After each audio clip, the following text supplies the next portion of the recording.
What's up, everyone? Connor O'Hanlon here for another episode of the Greater Society podcast. And today I am joined by Sahaj Sharda, who I actually got it right in practicing, but of course, when we go live, I have to mess it up. Who is an author and a law student at Columbia. And we will definitely be talking plenty about college today and his new book that is coming out in the winter, I believe. And you will be able to check more information about it on his website.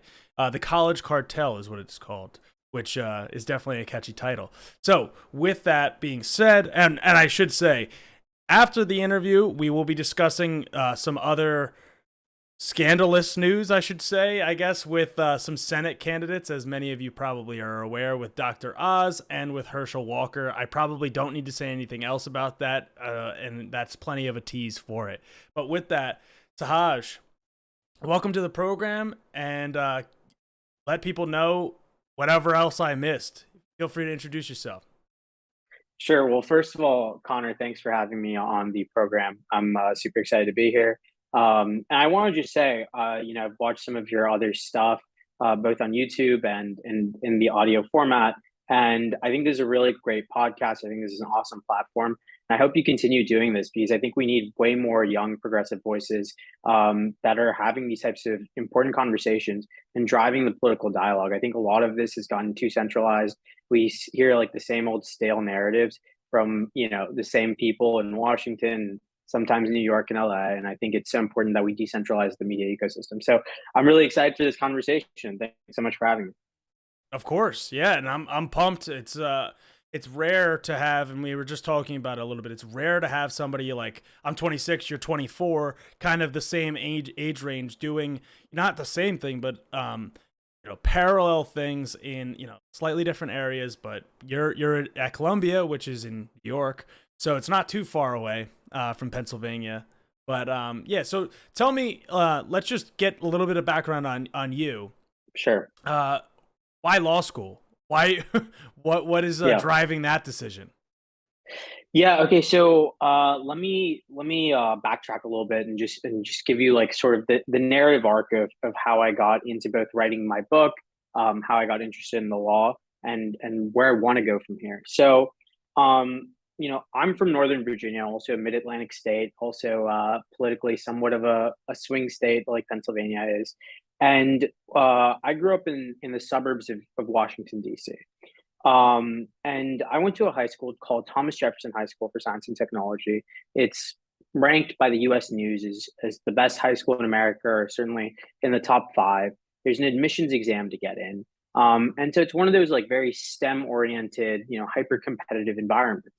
When I was growing up, it was really interesting because, you started seeing some of this culture war stuff just starting to emerge, both at Thomas Jefferson when it came to admissions, and in the outside world, right? Like Trump started gaining, some steam in 2015, and all of these issues were just starting to come to the fore right as I was graduating from high school.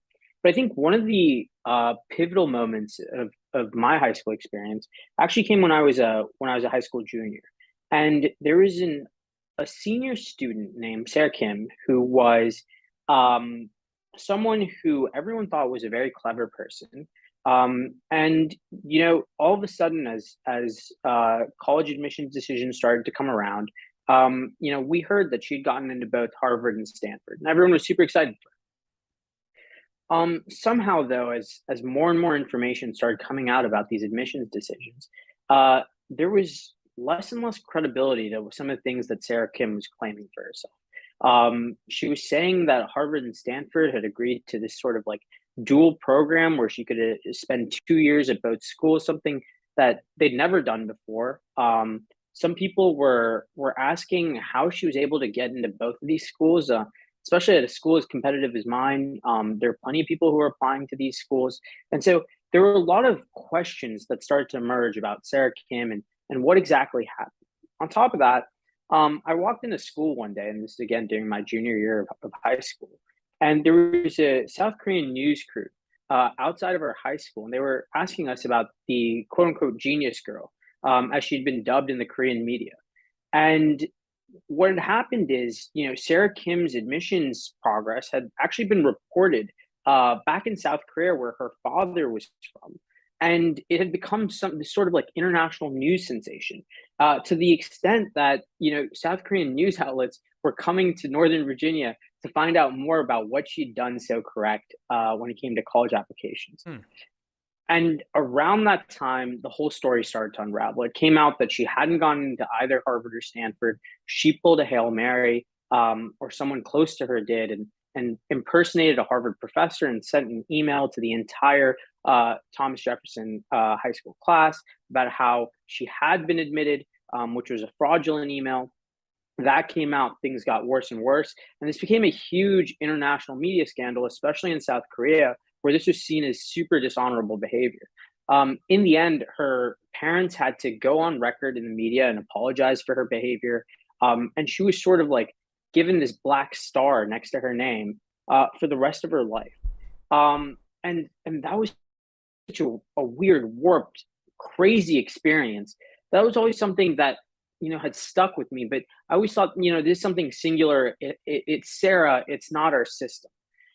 And then I went to Georgetown for undergrad. And while I was there, the varsity blues scandal broke out. That's obviously the scandal where a lot of wealthier people had been found to work with a what they call admissions consultant named William Singer, and they bribed various athletic coaches at various elite colleges to get their kids in. At Georgetown, there was a girl who had gotten in this way. She was on the tennis team. In her application, she presented herself as a tennis prodigy. The reality of the situation was it wasn't clear if she'd ever played a competitive game of tennis. There was hundreds of thousands that were spent on bribing the tennis coach at Georgetown to get students like her in through this illicit back door. And when all of this came out, I remember the atmosphere at Georgetown was really weird, because people weren't so shocked that money could be used to open the admissions door in this way. If anything, they were kind of embarrassed because they felt her parents had been somewhat cheap to try and do this illegal type of bribery instead of just paying the development office at Georgetown, a little bit more than that, and swinging the front door wide open through the legal method. And I remember thinking that was so warped and weird. That whole culture was so warped and weird. But again, I thought, a couple of bad apples. This is the student, not the system. And then right before I applied to law school, I started looking up various schools that I might be interested in. And there was something really interesting that was happening in Columbia, which was that there was a tuition strike that had been organized by a group of students, 7 students. It organized a group of 1,000 students who each committed not to pay tuition unless financial aid was raised by, I think their demand was 10%. This was happening in 2020, 2021. And I thought, this is amazing. If 7 students can do that, they'll eventually get to this critical mass where the school will be forced to cave. And this could be a really viable pathway to tackle some of these college affordability crises at a variety of campuses. I got really excited about this, and I reached out to the group of students that was organizing this tuition strike at Columbia. And I was super excited. And then all of a sudden, the strike kind of just collapsed. It petered away. Columbia didn't cave. They just waited the students out. And in hindsight, and I eventually write about this in my book, but I think what happened was, the tuition strikers eventually just ran out of kids at Columbia who weren't rich. And so all these other kids, they didn't really care if financial aid went up by 10% or not. They weren't willing to take that risk. They just ran out of the pool of students that cared about this issue. And I thought, that is such a scandal. There's something really weird that is happening on our campuses. It happened when I was in high school. It happened when I was in college. It's happening again. The demographics of the schools are really warped. The admission structures of the schools are really warped. What is happening here? How did the schools become so powerful that they're toxically assigning and allocating self-esteem to students like Sarah Kim or or people who got in trouble in varsity blues, or the students who aren't even able to hold their school to account to increase financial aid when so many students are able to get together to exercise student power? How did the schools become so powerful? That was the question that was really on my mind, and that's how I started researching this book that I'm now publishing in December, titled "The College Cartel." And the thesis of my book, you know, it's based in part on those three stories. It's based in part on a lot of stories they're much broader than that. Is that the reason elite colleges have become so powerful? Is that they've amassed this market power by acting as if they were a cartel. They collude on a wide variety of things, whether it's pricing.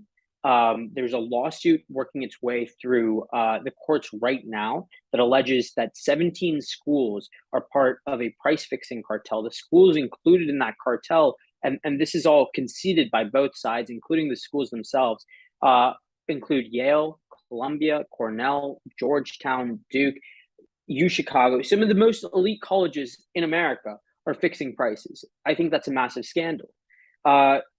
This comes across in a variety of other manners. It comes across in restrictive covenants like early decision, which has become such a big part of how admissions are done, which is just a naked exercise of market power. There's such a scarcity of seats that people are willing to sign anything. It's like the terms and conditions that no one bothers to read.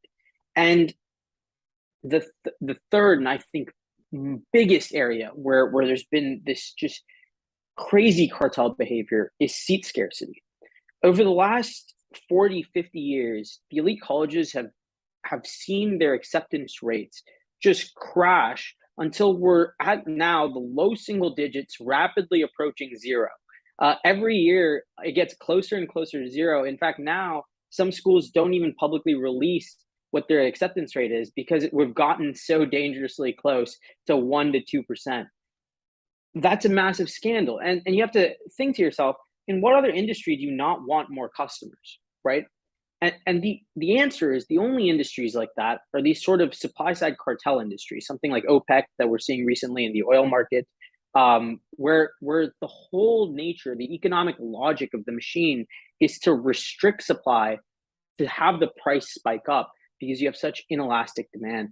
And that's exactly what's happening with the elite colleges. They have this weird hub and spoke cartel structures, what I allege in the book, where they work with US News, which has devised this rankings criteria that rewards schools for being as rejective as possible.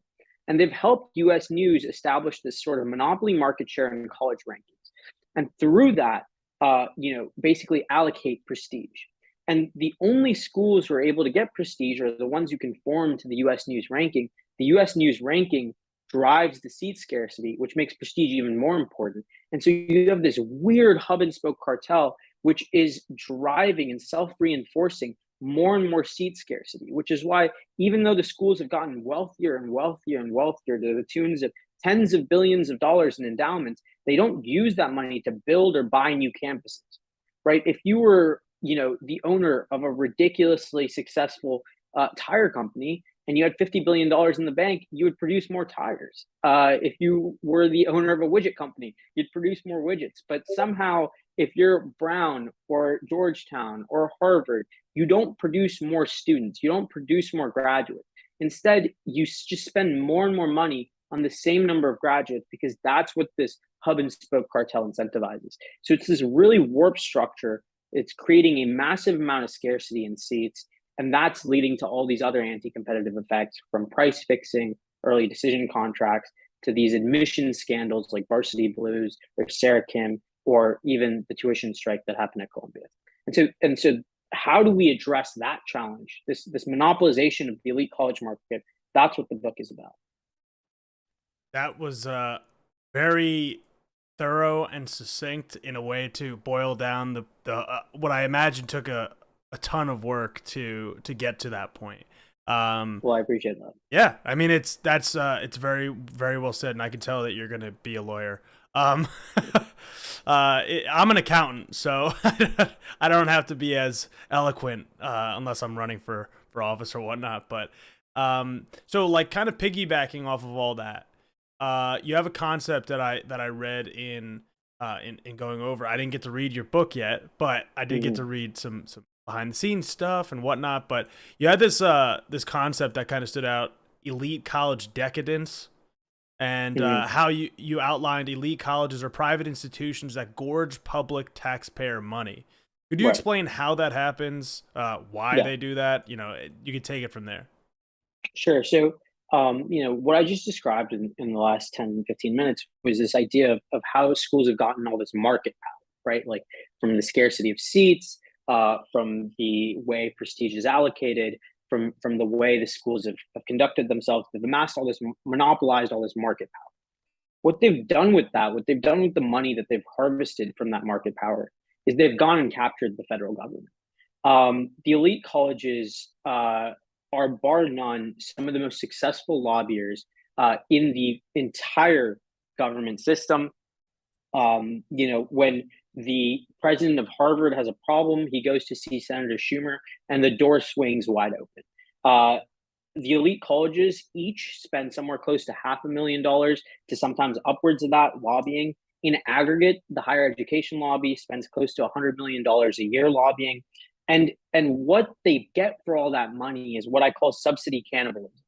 What they get is they get the ability to do things that in no other sector would we allow.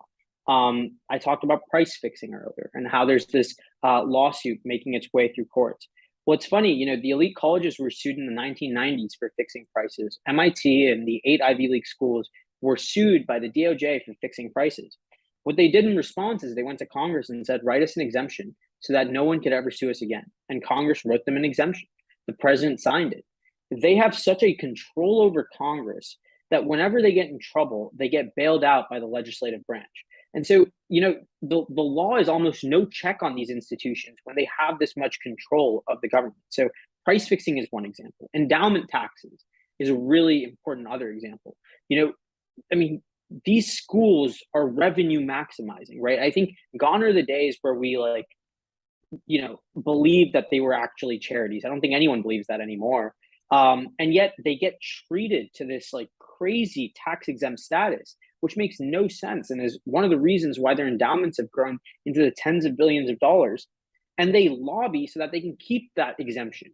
Whenever anyone tries to up the endowment taxes, they basically just drown them in a wave of campaign contributions and lobbying spending and so on and so forth. And so it never really takes off. Even when the Trump administration, which were culturally opposed to the elite colleges, tried to implement an endowment tax, it was like a measly 1.7% on endowments over $500,000 per student, on income gains, not on the total amount of the endowment. So I mean, it was like a penny on every dollar they make, not every dollar they have. And so I mean, that's nothing, right? Like that's a crazy low tax, and that's because of how much capture they have. I mean, they've also used this for all sorts of other subsidies, from research spending, even if they're not doing a good job with the money on the research they should be doing, even if they're not taking good risks.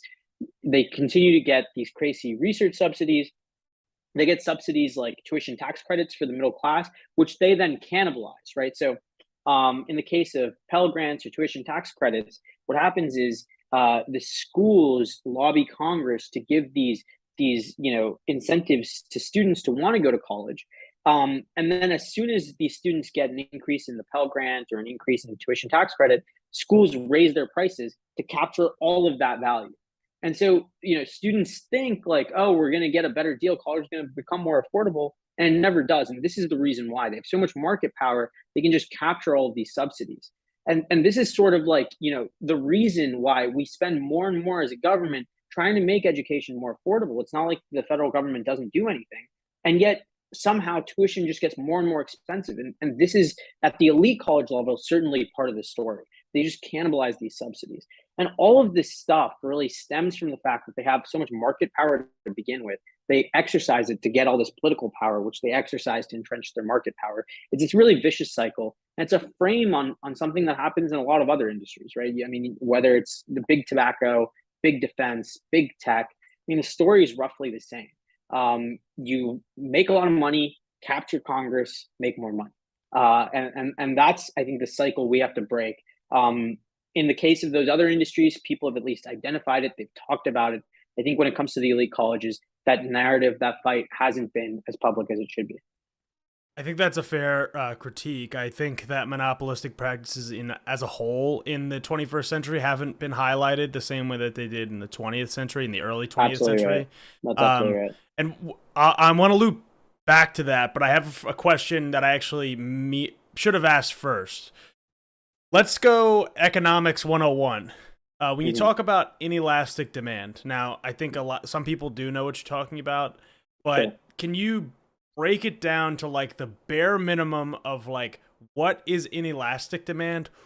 Why does that drive up prices? And Yeah. just that whole concept. I think elasticity of demand is something that people logically can follow, but may not have heard the term if they hadn't taken macroeconomics or microeconomics.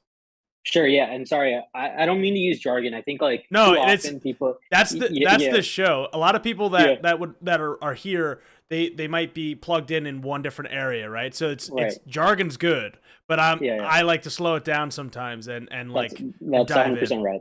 That's awesome. So yeah, so I guess the easiest way to explain what demand elasticity, I mean, all that really means is, even if the price goes up, you still need the thing, right? So imagine something like water. I mean, you need water to live, right? So your demand is going to be really inelastic. What that means is if, someone came in and jacked up the price of water by 200%, 300%, well, you're still going to buy enough water to live. You might take less showers or less long showers, or you might do something else. But there's a base level of demand that you just need. You need to consume that much water to live. And so goods like that, things like water, things like natural gas or oil, things like education, when it comes to this specific sector, they're generally things like real estate. They're generally not so demand elastic. In other words, like if someone comes in, monopolizes the sector, jacks up the price, there's not a lot you can replace it with, Mhm. right? And so that's basically the idea, which is, if the price of oil goes up from $4 a gallon to $5 a gallon, maybe you think about buying an electric vehicle, but still, it's like the cost of switching is pretty high. So sometimes you pay what the gas price is, and it doesn't really shift your behavior that much. And so for monopolists, these are the best markets because what you want to do is you want to monopolize the market, jack up the price because you're not going to lose that much in sales. And that way you can extract more of what's called in economics the consumer surplus, or the benefit to the consumer of consuming a product for yourself. And this is why we don't want monopolies, right? This is one of the reasons, is because monopolies, when they take over these like super inelastic markets, will jack up the price unreasonably, and they will just seek these rents that are not productive, but just make consumers much worse off and enrich, a very small number of people at the expense of the many.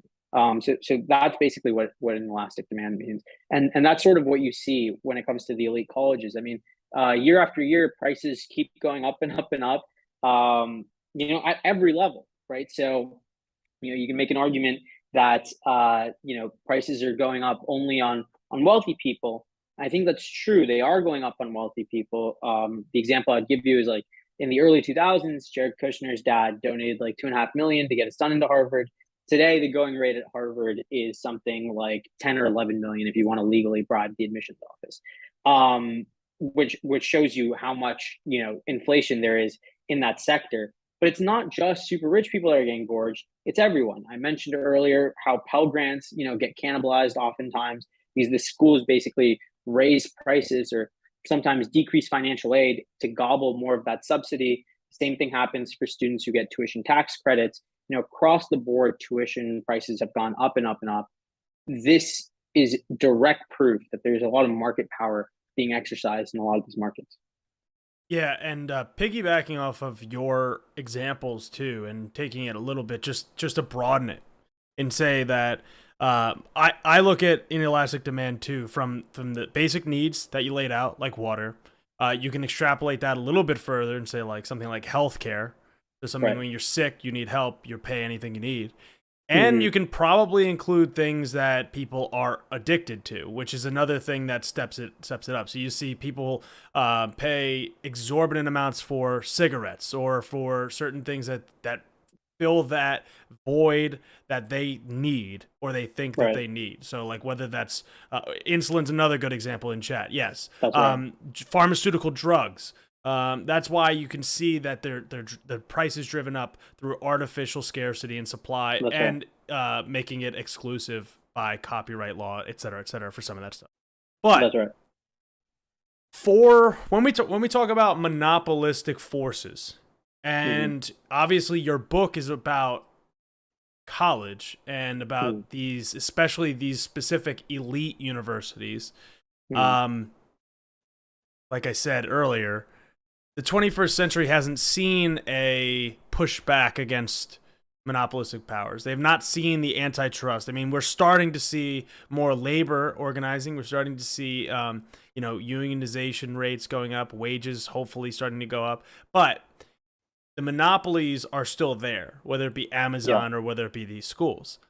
So, do you believe that this is where we should start to push back?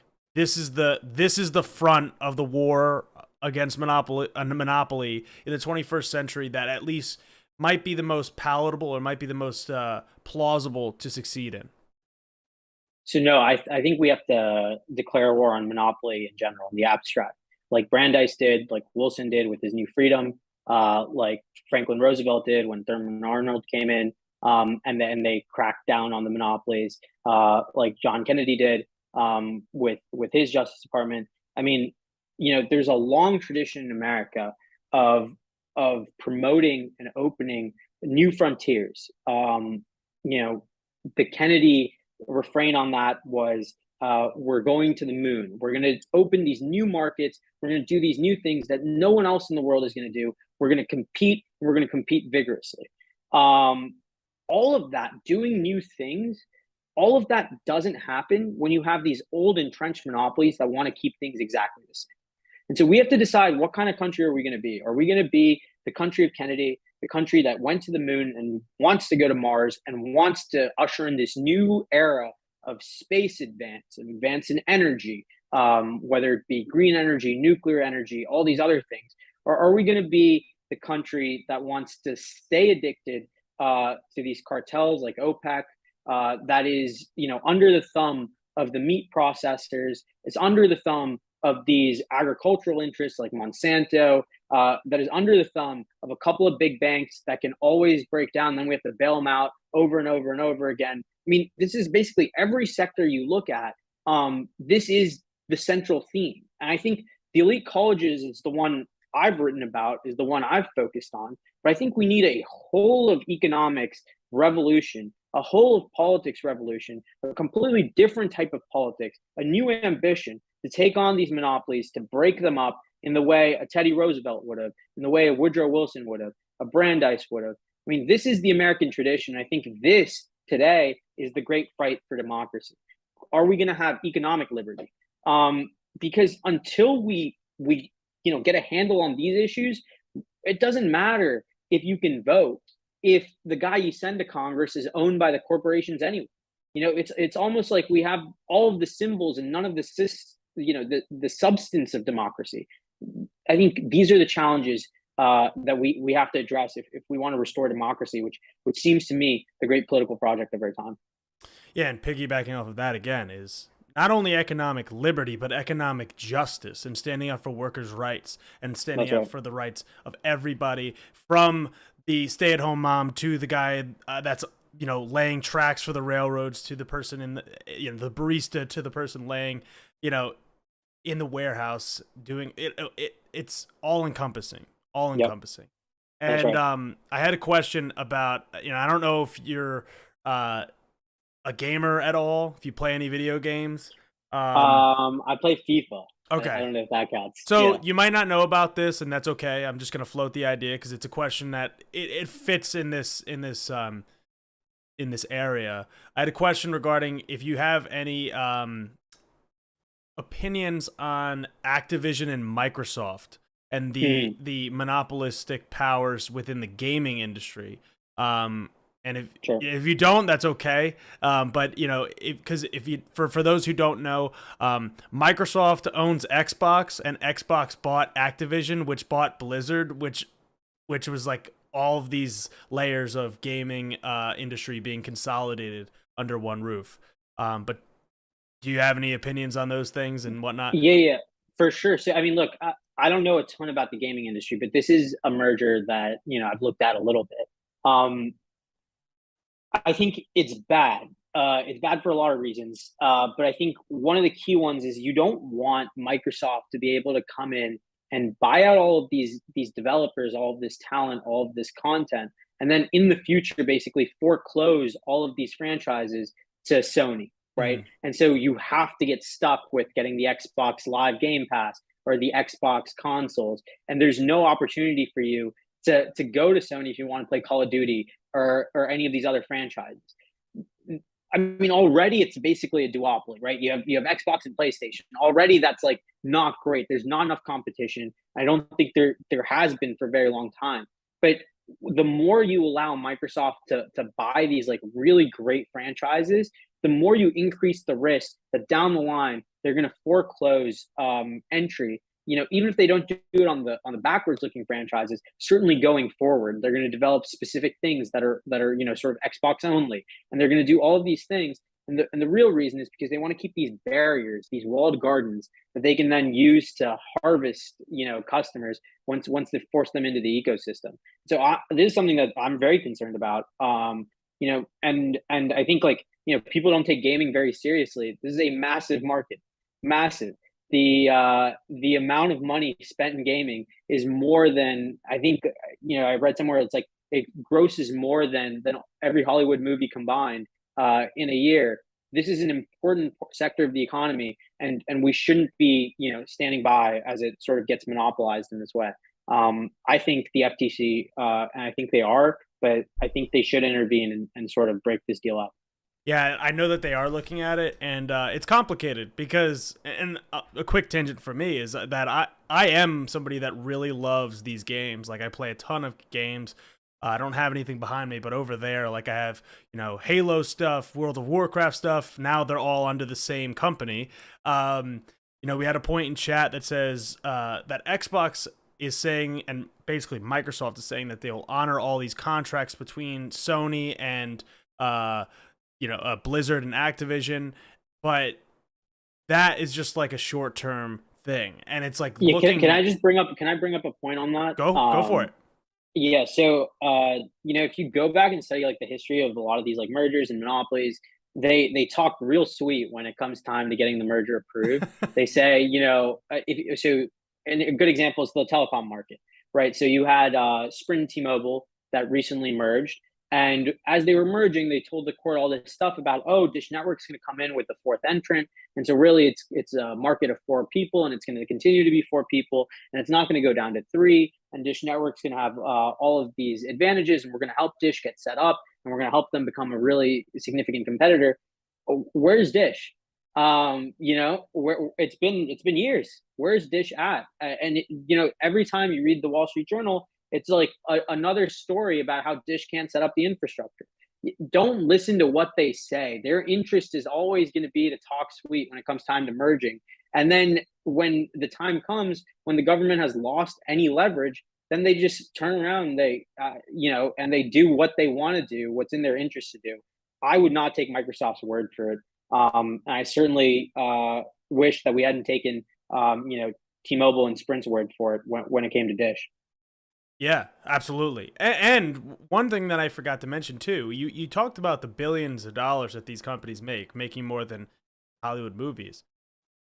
Activision, which I'm sorry, Activision before all of this owns a subsidiary called King, which is the company that makes Candy Crush, which maybe to us is like, oh yeah, remember Candy Crush? Remember that game? But that Right. game alone brings in billions of dollars every single year through different Right. variations and microtransactions. So like these companies are all consolidated now into Yeah, one. So they're so already massive. That's right. right. And it might be great for like the second that you're like, yeah, like I have all these games now, but it's like that's right now. And it's like they're under the Yeah, same roof right now. So it's like don't be yeah, short-sighted for missing long-term goals, and also talking about Blizzard, which again, I like their games, but not terribly great to their workers. So right. there's always that give and take with all of this stuff. So getting away from video games for a second, well, I guess for probably for the rest, but I always take a pride in being able to talk about video games, whatnot, nerd stuff. But Mm. what do we do? How can we change the system? Let's just say, what can the average person do, and then what can Congress do, or what can a president do? Yeah, so I think there are a lot of things that the average person can do, and I really like that you started with that question because I think we're on a lot of these like monopoly issues. We're too quick to sort of defer responsibility to elected officials. I think we don't take enough responsibility for ourselves in doing the things that we can do to at least bring the issue into the mainstream. So I think when it comes to the elite colleges, there are a lot of things that people can do. One of the things is, I mentioned how there's this price fixing lawsuit that's making its way through courts. Well, just like how after the 1990s, elite colleges went to Congress and said, write us an exemption.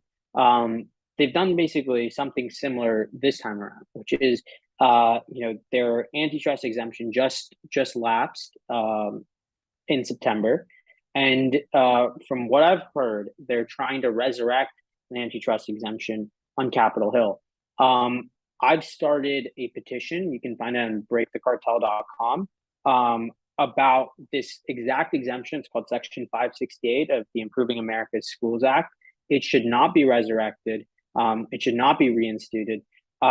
We don't need elite colleges to have more market power, to have more leeway, to collude and fix prices. We don't need that. I mean, prices are already too high. This is like the bare minimum is like we don't need to be making things worse, right? I think this is an area where people can get involved. It's a public policy debate that's happening right now on Capitol Hill. I think very few normal people know about it. This is something that I would like to see more elected officials speak on as we come to the election in November.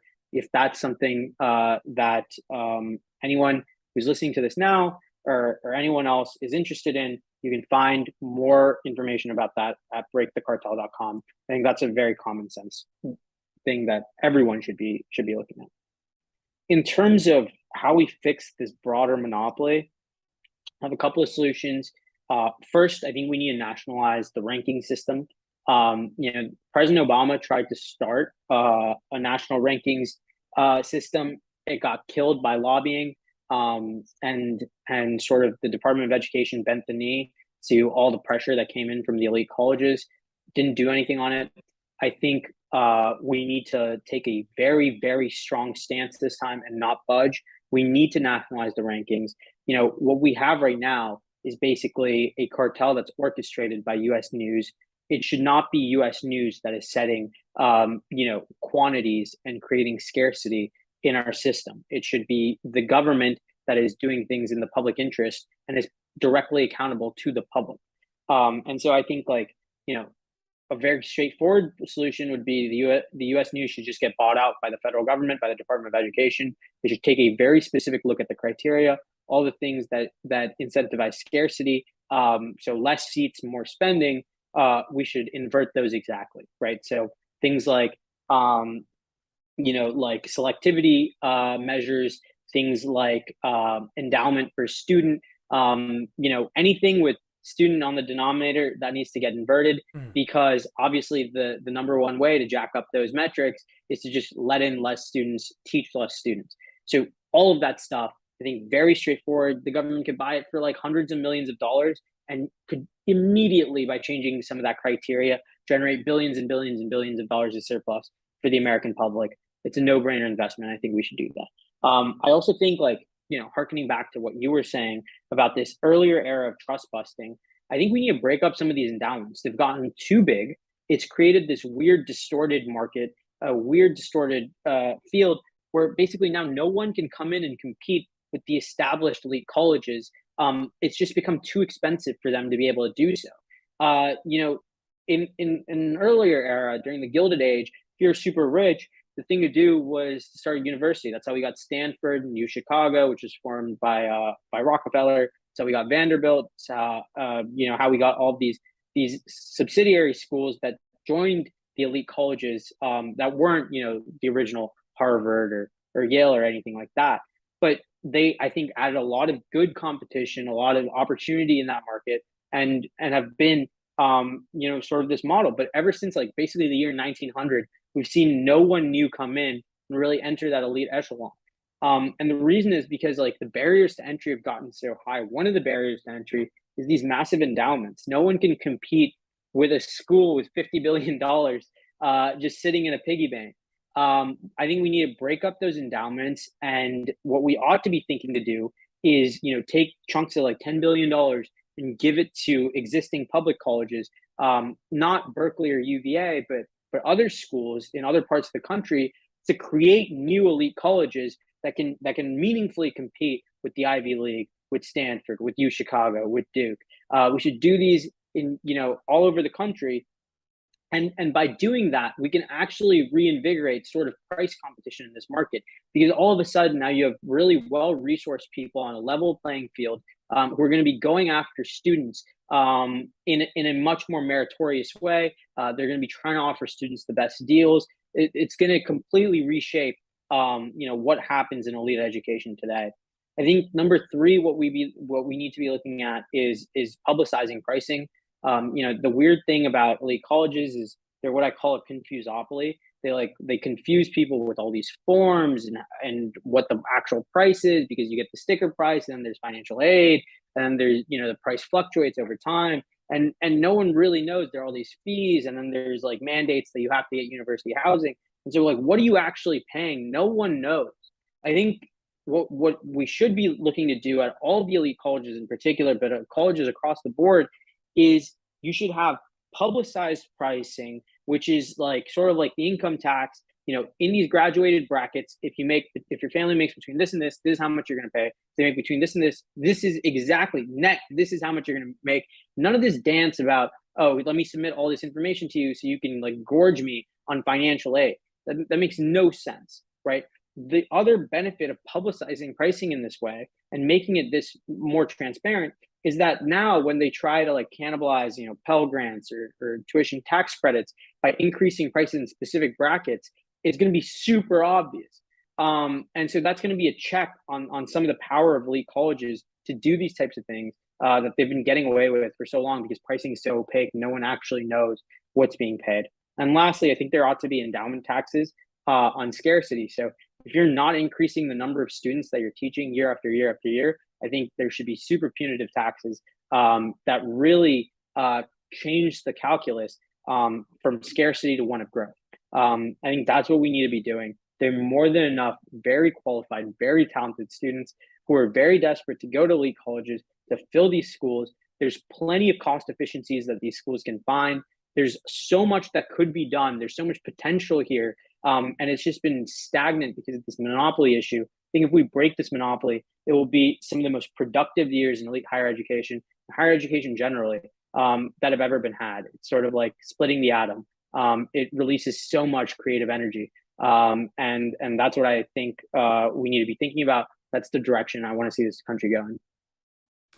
Um, we had a point in chat that I think is just funny. It's saying that we don't want college tuition being determined like we're buying a car or a used car, where we're going in there, you see the sticker price, and then you go, the guy goes, "Oh yeah, you thought it was that," and then whoop, new contract. And I'm laughing while you're talking through this because, and this is gonna lead into my next question, but because I go to Penn, you go to Columbia, yeah, like we are. You know, I just did it. It's for grad school for me. It's for law school for you. It's a little bit different sometimes, I think, than undergrad, but it's pretty similar. It's in many ways, especially the sticker price. It's kind of like amorphous. So I'm laughing throughout that just thinking about it.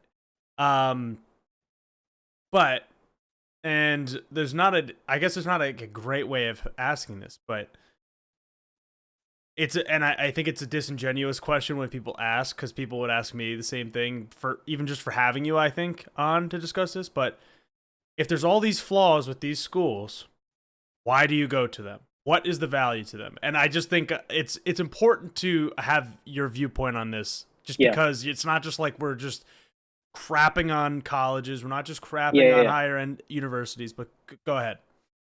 Yeah, this is actually a point I make super explicit in my book. One of my favorite moments in politics is in 1960, there was this presidential debate between John Kennedy and at that time Vice President Richard Nixon. And Kennedy opens his statement by saying, I think we're a great country, but I think we can be a greater country. And I think we're a powerful country, but I think we can be a more powerful country. I'm not saying that there's nothing positive about the elite colleges. I'm saying that there can be way more that is positive about elite colleges. I mean, that's the ambition of America, is always striving for more perfection, even if we never achieve perfect. And so, I don't think like people ask me this, like, okay, well, if you think elite colleges are so monopolistic, why do you go to one? And the argument isn't that we should just burn these schools to the ground. The argument is that more people should go. More people should have the opportunity to go, and it should be cheaper for people to go. I'm saying like these are really good schools. We just need to swing open the door so more people can get access to these schools. It's sort of like if you criticize the big oil companies for jacking up prices or gouging you, and someone said, okay, well then why do you buy oil? Well, why do you buy Why do you gas? drive a car? Yeah, it's like I need to get to work. You know what I mean? And I think it's exactly what's happening here. But I'll tell you an anecdote that I think illustrates like how positive I actually am about these institutions. So when I was at Georgetown, one of the first days, I was in my dorm room with my roommate. We're playing Xbox, like Halo or something, hanging out, and my roommate just paused it and he goes, "I have to go to this talk." I'm like, "Well, where are you going?" This is like the third day. I have nothing going on. And he goes, "Well, there's a talk by this economist. I think it's in the ICC. I'm going to go." I'm like, well, who's the economist? And he goes, it's George Akerlof. And I'm like, oh, I'll come with you because I'd heard of this guy. I mean, I'd taken economics a little bit in high school, and this is like one of the famous names in all of economics. And so I go with my roommate. We sit down. There are very few people at this talk, and George Akerlof basically almost in like sort of like a personal like lecture tells us about like all these crazy cool ideas that he's working on as it relates to identity and how that intersects with the discipline of economics and all of these things that are sort of outside the mainstream, outside the consensus, these very contrarian ideas. And I just like am having the best time at this lecture, which is super nerdy. But afterwards, I'm like 18 years old. I go up to this Nobel laureate and George Akerlof, and I'm like, "Hey, listen, I really enjoyed your lecture. Is it possible if I could like maybe stop by your office sometime? There's some things I'd like to discuss with you, some ideas about some of your work." And he's like, "Yeah." So I send him an email. The next Monday, he says, "Come by. I'd love to meet with you." I go and see him. Over the course of my 4 years at Georgetown, I'd periodically check in with George, and he would give me a ton of great advice. When I wrote my first book, he wrote something for the back that I was able to publish on the back as sort of a review. When I applied to law school, he wrote a letter of recommendation for me. The elite colleges can create such great opportunities, can foster such unique opportunities for people. It's not that I think that these are bad institutions that have nothing to offer the world. I think they have so much to offer the world. I just think it's bad that we're sort of shielding their ability to have the biggest impact they can from so many students that could make so much with it. And that's sort of the point of this book. That's the point of this critique. I don't want to, savage the schools. I want to save them. Yeah, the hyper exclusionary aspect of it is basically the main crux of the argument. That's right. Um, we have two questions around cost, and I think one of them makes more sense in analyzing these the schools that we're not talking about, and more talking about, because obviously you're coming on in kind of the wake of this student debt forgiveness and whatnot. Hmm. So a lot of the student debt is acquired by people that aren't going to these schools Yeah, that's necessarily. right. That's right. So I I see the question, so I'm not ignoring it in chat, but it's just not necessarily applicable to some of these schools that we're talking about. But how would you Mhm. how would you posit, I guess, the impact of having tuition-free public schools or universities in? And my proposal is for every single state in the country to have at least one tuition-free public school option, for so a functional public option in every single state, plus community colleges being a functional public option as well. Do you think having these options, it doesn't have to be my version of it, would impact at all the cost of this, or is this artificial scarcity just going to keep going and going and going? Yeah. So, actually, let me take a step back and sort of address something that I don't think I did a good job of articulating, which is that I think the elite colleges actually do have a very big impact on other schools. So how does that happen? So the elite colleges basically control the norms in higher education, right? All the professors want to work there. They set the bar, they set the standards, and most importantly, they exercise the most influence over the rankings regime. They basically, work very, very closely with the U.S. News. The U.S. News basically models its regime to make sure that the already prestigious schools, sort of finish near the top. And so there's this weird incestuous relationship between these two things. But the fact of the matter is, the US News rankings don't just change the behavior at the elite schools, they change the behavior everywhere. So, whatever criteria the US News rankings prioritize, which is inspired and in large part influenced by the elite colleges, that ends up leading to this contagion across the board. So, what happened, and one of the things that has happened over the last 20, 30 years, why have other schools gotten so expensive? Or, for example, why has a UVA increased the proportion of students it takes from international countries as opposed to in-state people who pay the taxes which support UVA? What's happened is the rankings have incentivized schools to become more rejective and spend more per student.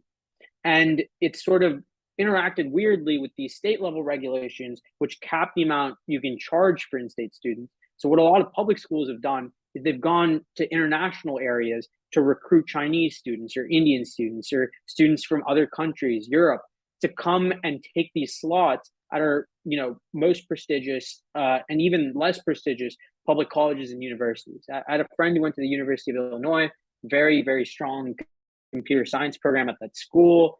If you know the venture capitalist Mark Andreessen, he was there when they were like at the forefront of developing the internet. This school has increased the proportion of foreign students dramatically. UVA, similar story. Berkeley, similar story. If you look at public college after public college, the number of international students keeps going up. Less and less students in state are getting the opportunity to go. And so this is a big part of this contagion story. On top of that, at the students who are within the United States and go to public colleges that aren't within their own state, the ones who pay out of state tuition, the reason prices are going up is partly because of what the rankings criteria have incentivized. A lot of the times the boards of trustees at these universities are appointed by the governor. The governor wants to look good. He wants to show that they're climbing in the rankings, so you can say it in the stump speech. And so there's these super short-sighted incentives that have basically led to all of the illnesses of the elite colleges being transmitted into the public colleges. This is part of the reason why this distortive monopoly at the top has sort of created these like mini cartels, mini scarcities at every other level below. And so I think by fixing what's happening with the rankings, what's happening with the top schools, we can actually do something on a lot of what's wrong with all the other levels of colleges, which is what's driving so much of the student debt crisis. So I actually think there is a big linkage here that I might not have articulated previously. On your second question about this idea of like public options, we have public options. We have these great schools like UVA in Virginia, where I'm from, or Illinois, or Berkeley, or UCLA, or UT Austin. mean, these are fantastic. Michigan, these are fantastic, awesome schools. Can they be made tuition free? Probably, right? But and this is sort of on my breaking up the endowments point, is if we can like fix the rankings regime so that we're incentivizing the right thing, if we can break up the endowments and really well resource a lot of public colleges, and create more of these well resourced schools, then you can have two things happen in parallel.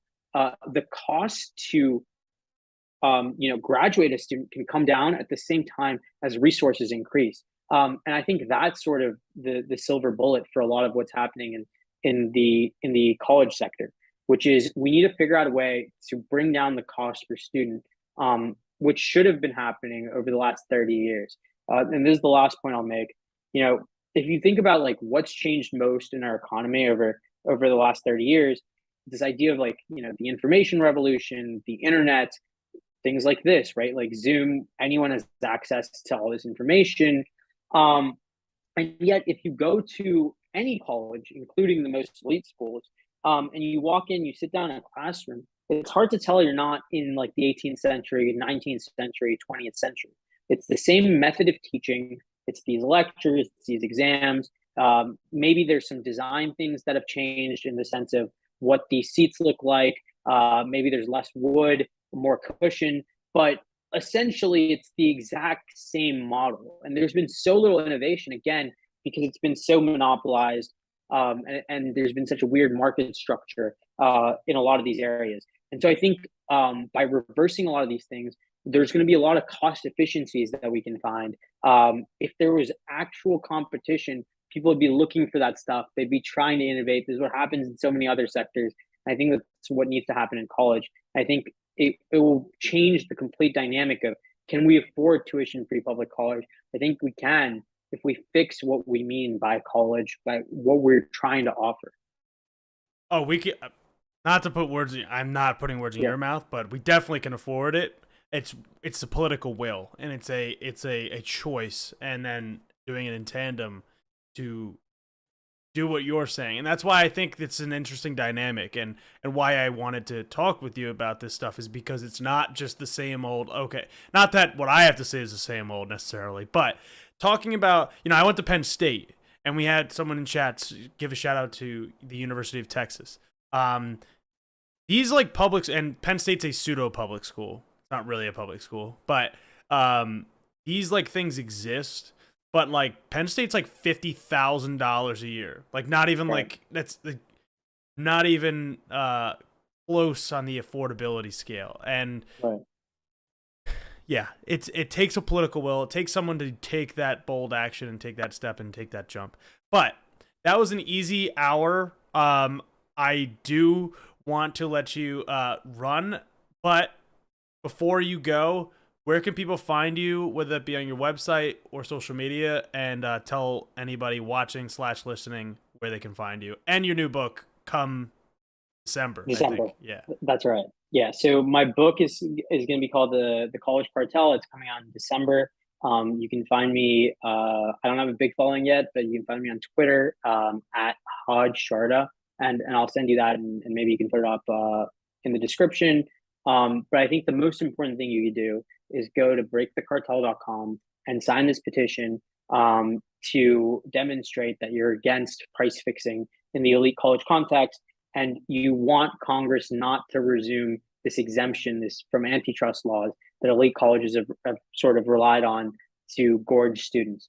That would be an amazing thing if you could do that.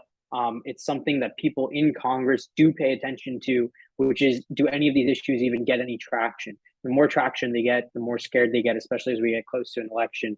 And so, you could have a huge impact just by signing it, sharing it with a couple of people in your family or amongst your friends. And it could really change, at least at the margin, how much a student pays by tens of thousands of dollars. So please do take the time to do that. Absolutely. Go follow Sahaj and check out the book, check out the website.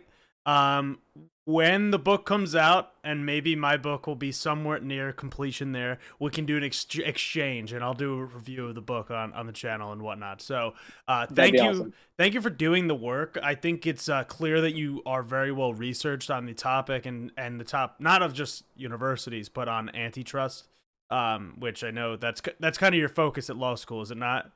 That's right. Yes. Yeah, so that's great, and we need people like that. We need people focusing on those things and pushing the needle the same way that we've done in the past. It's American history, so it's calling upon that to do it again and do it better. So thank you again for joining me. I really appreciate it. Well, Connor, thank you so much for this conversation. I've really enjoyed your perspective, and I think you asked all the right questions. So, I just want to wish you the best with your political career, and we need to get you in office soon, huh? Yeah, thank you. And if hey, when you're ready to run for office, when you want to go, you know where to find me. I'll make sure that I can get you in. You're from Virginia though, so right? So you That's right. maybe someday when you go back there, we can start flipping some purple districts and I doing the like that. work. All I right, like that. all right. All right. Thank you, thank you. Thank you, Connor. Take care. Bye bye. All right. So with that being said, we're not done. I'm not going anywhere. We have we have some scandalous stuff to talk about today, which I'm sorry that Sahaj has to be followed up by this. Let me share my screen here where find it. Okay, so I have it queued up. Scandal is abound in in Pennsylvania and in Georgia. So scandalous stuff always seems to happen. It's called the October surprise for a reason. But we're in October now. We are a month. Yesterday, I think, is 5 weeks from election day. So you and I and everyone in this country, whether you like it or not, are going to be experiencing and witnessing scandal after scandal after scandal coming out against political candidates, operatives, elected officials. So, the first one, because of course Pennsylvania must take the priority, we're going to talk about Dr. Oz and his, and this is, I'll preface all of this by saying that everything I'm about to talk about in both of these stories is sad. It is upsetting to some. It will be upsetting to some. So my reactions to some of this stuff, whether it's like laughing or some sort of like questioning, like what the hell is going on here, just know that I have empathy for any victimized people, or in this case animals, or all that stuff happening. It should go without saying, but the absurdity of the story lends itself to being like, what the hell is going on? And the absurdity of the second story with Herschel Walker is even like, oh my god! And the destruction of a family, it's Game of Thrones-esque. But first, and many may know about this, if you live in Pennsylvania, you may have heard of this. So this is, I'm just looking at from NBC News, is animal testing. Dr. Oz has research questions or conducted experiments that ended up killing 300 dogs. So you can see here, the article states, for those listening, on Monday, Jezebel reported that from 1989 to 2010, research by Dr. Mehmet Oz, the television personality and Republican Senate candidate in Pennsylvania, inflicted suffering on and killed over 300 dogs, 31 pigs, and 661 rabbits and rodents. It was during Oz's time as a principal investigator at Columbia University lab. So This is, and I guess I should read the next paragraph too. It's fitting. Ironically, the discovery comes on the heels of the Senate's unanimously passing the FDA Modernization Act 2.0 last week. The measure would eliminate a federal mandate in the 1938 Food, Drug, and Cosmetic Act requiring animal testing for new drugs. Requiring animal testing for new drugs, by the way. That's what that said. Drug developers would be permitted to use alternative methods to test for safety if this reform becomes law. Of course, having to pass the House. That's good news, but there should be a bill that ends animal testing altogether. This is the article saying. Perhaps the latest news about Oz playing out on the national stage will hammer that point. So, Humane Society, which obviously is fighting for rightful treatment, the humane treatment of animals, has been fighting for this stuff. And Humane Society generally does get engaged with some form of politics because people that take animals' rights seriously get a priority on that. And generally speaking, I feel like animals, especially dogs in this case, are pretty universally loved. So, you can look at any campaign. I'll use two examples. John Fetterman's dog is used as much as possible to, and of course now it's going to be even more promoted in that. But that plus you can look at my campaign ad when I ran for state rep, which having a dog in a campaign video, which I had a friend's girlfriend's dog in it, Yoshi, who is obviously elevating my cuteness because she was so adorable in the video. So you guys can go back and check out my campaign video with Shiba Inu. But dogs especially. I mean, cats, let's be honest here. Cats are second to dogs. We can debate that all we like. You guys feel free to go in the Discord and argue with me or leave a comment down below if you're more of a cat person. But dogs, this story is so scandalous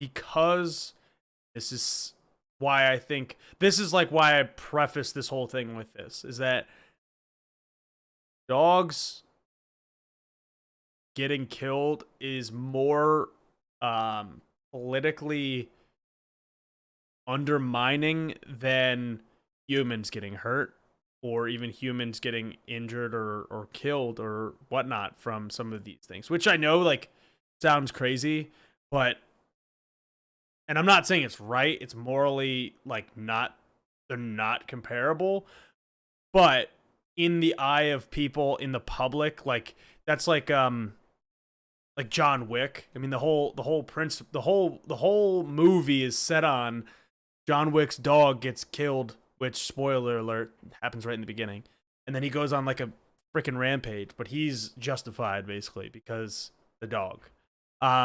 Yes, and this comes out, and for those in Pennsylvania's 1st congressional district, this came out the day after Brian Fitzpatrick, who endorsed Dr. Oz, by the way, and who Fitzpatrick is endorsed by the Humane Society, paradoxically, but he voted to pass an anti-puppy kicking bill, but yet this is the stuff that Dr. Oz was performing. It's absolutely... Let me just take 1 second here to pontificate on this. This is exactly the type of reason why political PACs and funds that endorse candidates should reevaluate their endorsements every single election cycle, because sometimes, and I won't say exactly who, but some people watching this know of certain funds and certain unions and certain groups, because Brian Fitzpatrick gets endorsed by certain unions, even though he is anti-union, he is anti-working class. He supported the 2017 tax bill, which absolutely did nothing for middle class and working class folks in this country. But Alas, it should be a priority to reevaluate your endorsements. If you're a political group, if you're a progressive group, if you're a Republican group, I don't care if you're anything under the sun, you should reevaluate your endorsements. That goes for someone that's someone like me saying that, somebody that would be like gladly accepting endorsements. That shouldn't be like a guarantee for certain people to get endorsements because they previously had got them. They should stand up. And again, a good example of this is what's happening in Philadelphia. This is another tangent here, but it's keeping it within Pennsylvania. Philadelphia, where the Republicans in Harrisburg are trying to impeach Larry Krasner, who is the district attorney of Philadelphia for, quote, crime in the city. Although the district attorney prosecutes criminals, doesn't stop crime. That's the police's job, in theory. That is the Republicans' priority was to go and impeach Krasner. Now, ignoring that, the plausibility, the reality of that happening, ignore that. There are Democrats that then rescinded their support and called for the removal of Larry Krasner in the state of Pennsylvania, and the Working Families Party removed them from their endorsed candidates. That is action. That is what you should do as an organization when you actually disagree with somebody's actions, their voting record, and the priorities that they take up in office. So the Working Families Party is a good example. Other groups should take a look at that and say, hey, okay, Brian Fitzpatrick maybe isn't Dr. Oz, but he endorsed Dr. Oz. And he is supporting Dr. Oz. And he is supporting Doug Mastriano. And he is supporting all of these radical Republicans. It's almost like he is a Republican and not some moderate, amorphous, centrist, mythological creature. Dr. Oz is far-right and is running as a far-right candidate. If you could just look at, I get mail almost every single day from Americans for Prosperity promoting Dr. Oz. I don't know why they're sending it to me, but it's whatever. You can waste your money sending it to me. I get the digital ads on YouTube attacking John Fetterman. Oh, he's like Bernie Sanders, and he votes for Medicare for all. And it's like, okay, cool. He's got my vote then. But this is like the race in Pennsylvania is such a must win for both sides that people ignore. And I actually don't think it's comparable on the Democratic side. I do think it is funny that not too long ago, theory, Fetterman would have been too radical for some of the Democrats, but now that he's won the primary and he whooped Connor Lamb's butt, that now he's kind of projected to be, oh yeah, he's just a regular Democrat. And that's good. I hope that John Fetterman becomes the regular Democrat.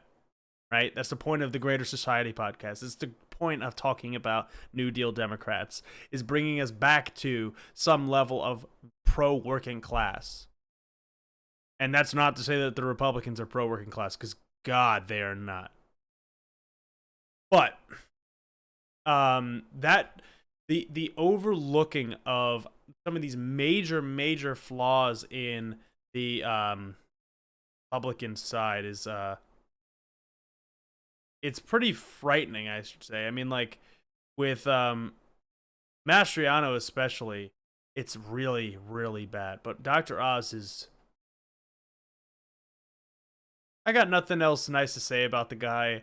I think it's just important to talk about, and it's... the political implications of it could be big. I mean, again, this is one of those things. Messing with dogs. Not good. But pivoting to what might be an even more absurd, like Game of Thrones-esque saga. That's probably the best way I can put this. For those who don't know, and you can go back and listen to my interview with Sam Mashi about key Senate races in 2022, but Georgia is one of the most, and I would probably argue beyond Pennsylvania, is the most important to win because we have an incumbent Democrat, Raphael Warnock, who was elected in 2021 alongside, oh my God, John Ossoff. I almost forgot his name. But in January of 2021, in that runoff election cycle where they both had to win these seats. Now, Ossoff is not up for re-election. Warnock is. And Warnock is running against former football player and former MMA fighter Herschel Walker, which, if you took Herschel Walker and never put him in politics, he would have been a hero to many people. People would have looked up to him, and people still do, but people really would have kept up that like classic image of who he was. And I say was because now he's running as the Republican nominee for Senate in Georgia. And in Georgia, he is even to the right of of most Georgians. Because remember, we had Biden win Pennsylvania. We had Ossoff win Georgia. Sorry. Well, Biden did win Pennsylvania, by the way. But Biden won Georgia.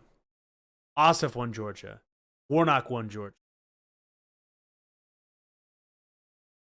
Herschel Walker, and I went to Atlanta, and the ads there are really, from his campaign, are horrible, and from Warnock were really good.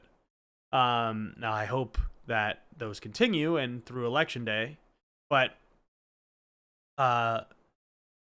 Walker is running as this Christian, and I could probably call him a Christian nationalist.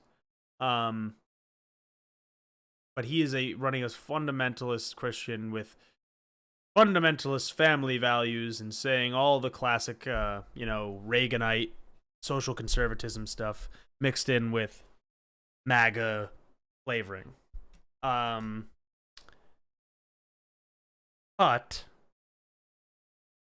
leading up to this story that's happened over the last 2 days, for those who don't know, Herschel Walker has been, publicly aired out that he has multiple, and I don't like the word, but illegitimate children. So out of wedlock, I should say, kids that aren't with his wife, and has multiple of them, not just one, but like 4. And okay. That's one thing. It's not that big of a deal if he wasn't running as a big social conservative family values guy, like, man, woman, children, stay together, family unit, the nuclear family, all that stuff, right? And talking about God, he, always talking about religion, which, again, is a telltale sign for another ideology. But he has been found to be paying for and this is a commentary. I just am using this for the imagery. He has been caught, or it's been found out that allegedly Herschel Walker had paid for, and again, he supports I should have said this before, an all-out federal ban on abortion. And yet, Herschel Walker allegedly paid a woman and paid for a woman's abortion of his, of his making, which just sounds really bad, but a woman that he got pregnant, that he didn't want her to keep the baby, he paid $700 for her abortion and expenses to get there and whatnot.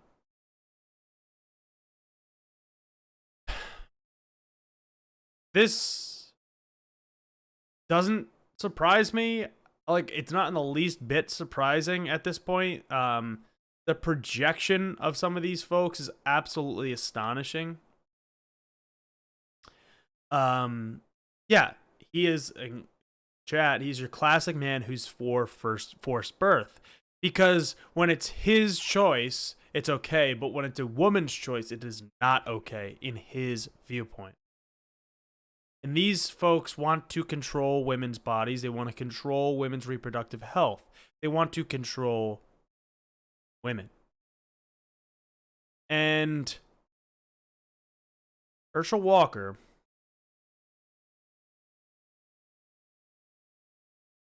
has no plausible deniability here.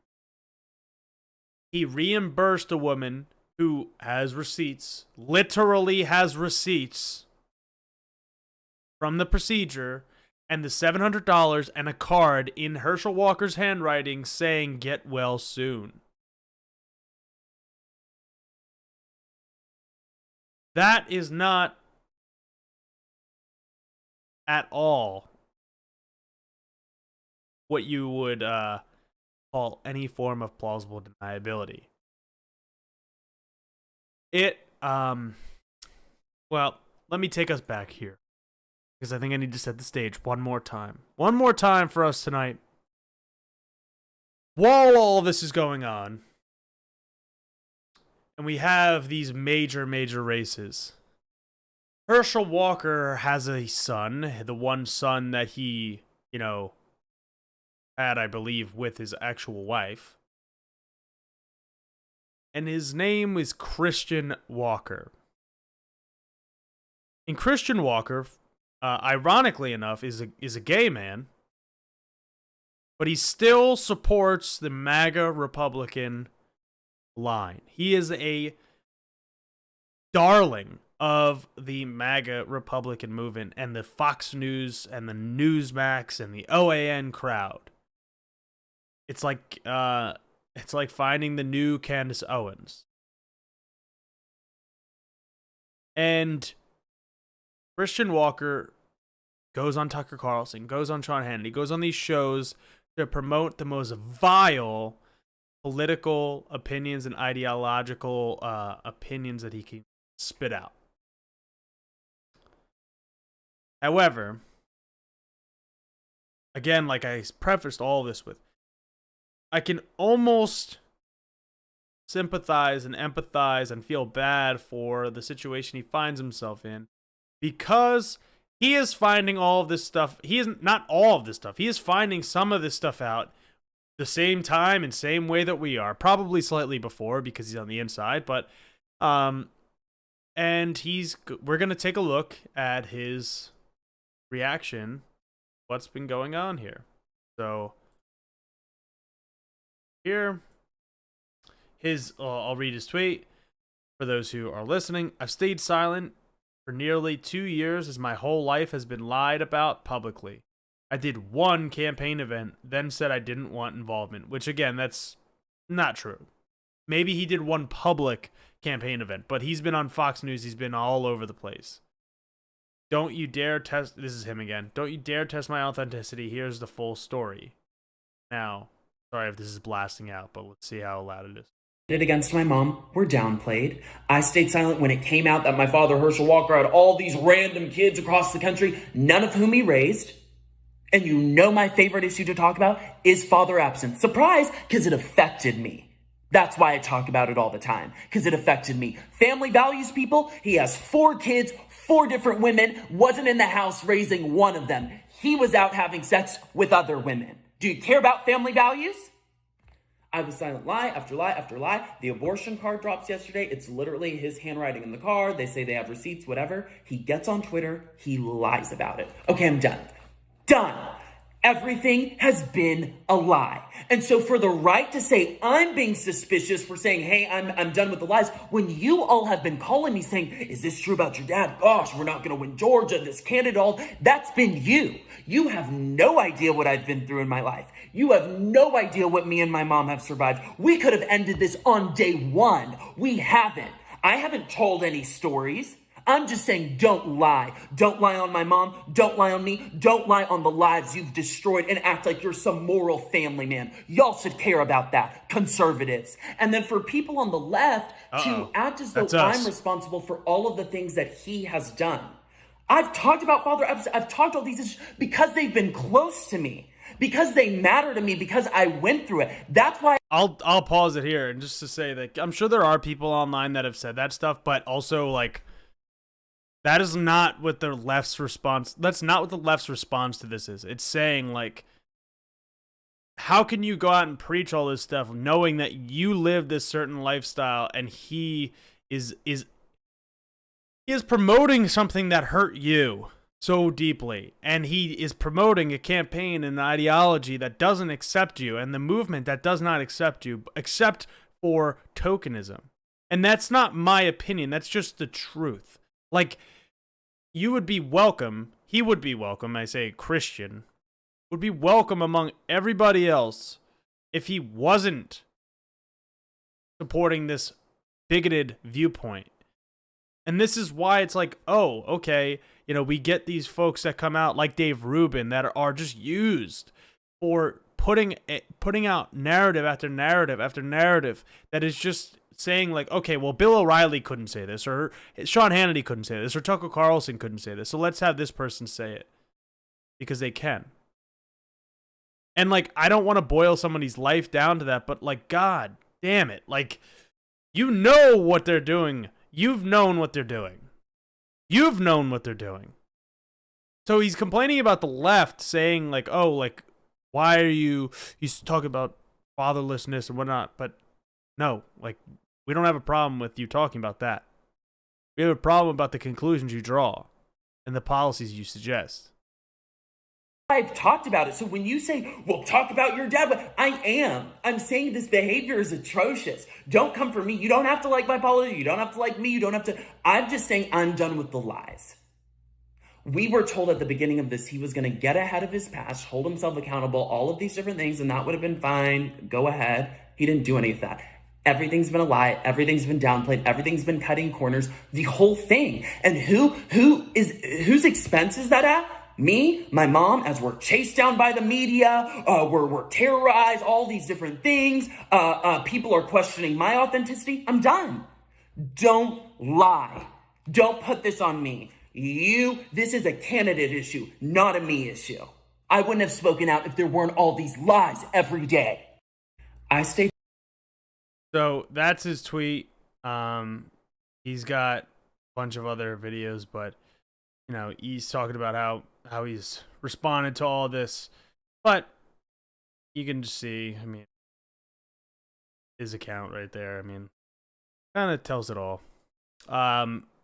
Yeah, I have nothing really else to say other than to say, I'm interested to see how this affects the polls, because obviously we can see how this affects family, Herschel Walker's family, and we will see as the more time goes on the reaction from the right and the mental gymnastics that they will perform to justify and allow and just shake off what has gone on here. But all of that being said, that is what I have for you tonight. I hope you enjoyed the interview, and I hope you enjoyed these segments afterwards. You guys can support the show dramatically by doing something very simple, and that is by going to the subscribe button while you're on YouTube and hitting subscribe. We need to get to at least 100. All right, we need to get 100. Okay, I don't care what it takes. We need to get to 100. Hit the subscribe button down below and hit the bell button so that you can get notifications for when we go live or when a clip gets uploaded. Then, if you would like to get more engaged, more involved, you can follow the show on YouTube, on Instagram. You can tell it's getting late now. Instagram. On Twitter, you can follow me. On TikTok and on Facebook. Greater Society Media on all of them except Twitter, which is at Con O'Hanlon. That is where you can follow and support the program. And then, if all of that, you did all of that, and you really love the show, you really want to help us, you can go to patreon.com/ Greater Society Media to support the program for as little as $5 a month.